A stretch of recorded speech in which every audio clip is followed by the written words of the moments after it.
The other fun thing that pops up out of this is a name that honestly I haven't heard for a while. Yeah. But Sherman-Revis decides to pop up out of nowhere because anytime he can get a chance to take a shot at Richard Sherman, who did get toasted on a play by a really good receiver. Yeah.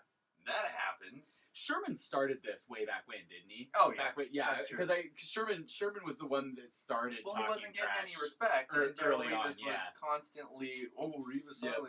Island. And Sherman was like, hey, guys, my numbers are way better. And then started this I'm better whole at feud. life than you. So, and I think where this started with Sherman, and I have his stats for his first 3 seasons. He had 4 picks, 8 picks, 8 picks. And I remember there being some kind of tweet along the line. It's ridiculous. There's being some kind of tweet along the line of, man, my season stats look like Darrelle Revis' career stats during that 2013 season where he had 8 interceptions and 2 fumble recoveries and a touchdown. I love early Richard so much. Right.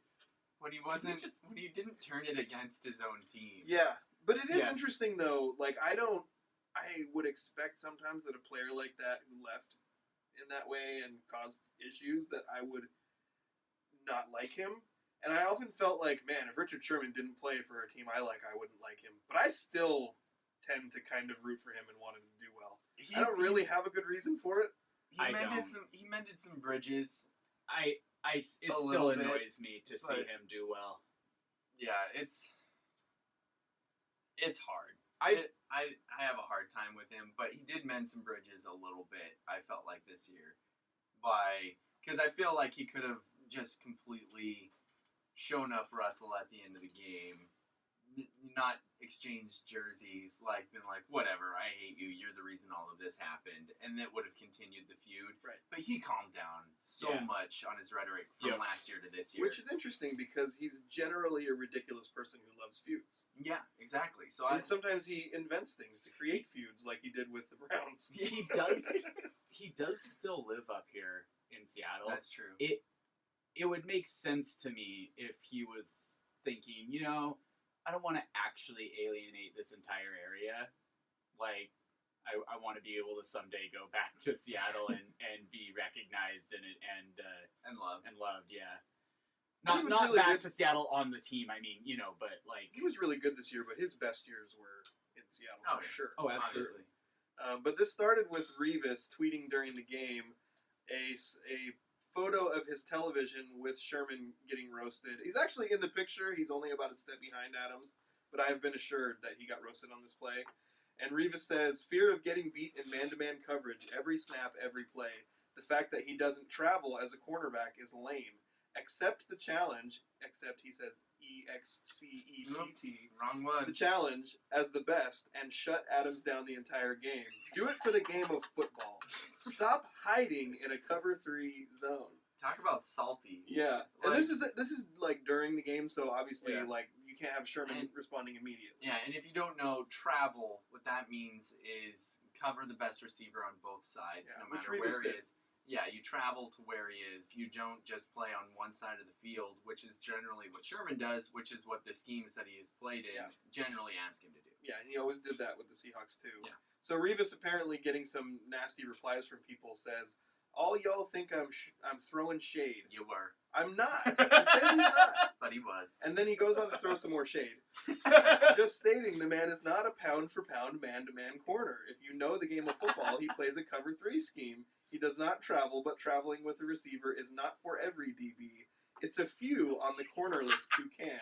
So this is Revis. This is like him watching from home, so good. saying what he can, and probably just like waiting for Sherman to respond because he knows he's going to.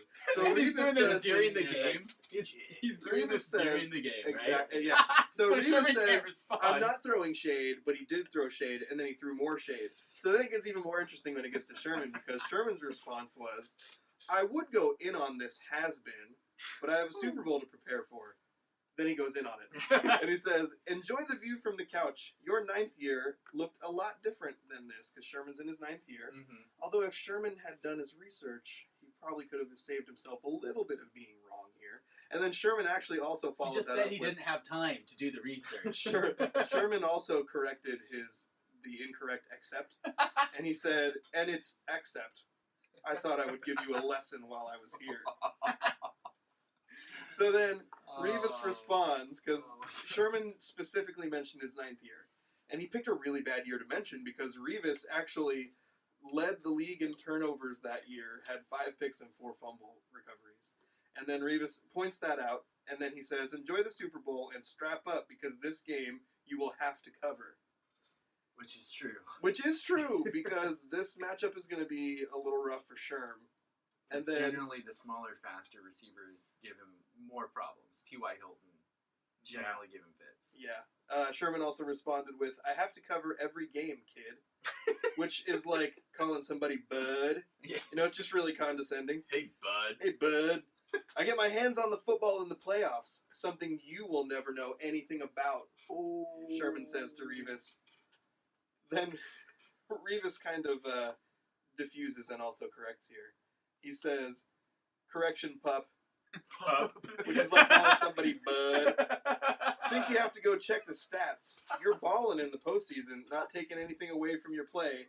As a corner, we play best on best to challenge the number 1 receiver every snap, 4 quarters, waiting for you to do the same. So Revis is just taking shots at Sherman, saying, well, if you were really as good as you say you were, you'd guard the best receiver all the time. And it's also interesting, Sherman mentioned the playoff stats, which is not, he's also not really correct about that, because Sherman has 13 career playoff games, and I guess actually this doesn't include the game that they just played. So he has 14 career playoff games, and in those games he has 3 interceptions, while Darrelle Revis played in 10 career playoff games and also had 3 interceptions. So they both have a pretty good playoff history. Yeah. They both have great career histories.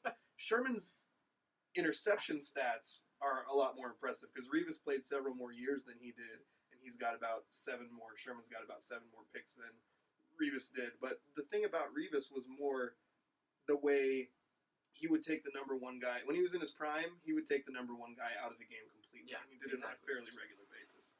Yeah, that and which I do love that aspect. And I wish that Sherman would have gotten more of an opportunity to. And I think sometimes it hurt the Seahawks and can hurt the Niners is when they don't give him.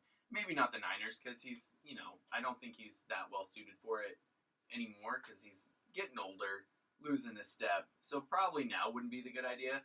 But the amount of times where I saw number 1 receivers go to the other side of the field and torch the Seahawks' second corners, I was like, man, it'd be really nice if Richard Sherman just followed that guy over there. A lot of Brandon Browner PIs. Yes. And I really think that he could have done that in his prime, especially against matchups like bigger receivers. Maybe not with like the T.Y. Hiltons, like I said. Smaller, quicker receivers usually give him more trouble. He has done well against them too, but I mean, Doug Baldwin made him look silly. Tyler Lockett's done well If against he can't him. get his hands on him at the line of scrimmage, Yeah, it's tough. the small, fast receivers beat him. Yeah. So I would have loved to see Richard be able to do that because that is my favorite part about being a corner. Is you're just following this guy and you're like, you're not going to do anything and they're going to have to find another way to beat you. But if he ends up in man coverage with Tyreek Hill, Ooh. he's going to need some help. Oof. Yeah. As just about anybody would. Yeah, exactly.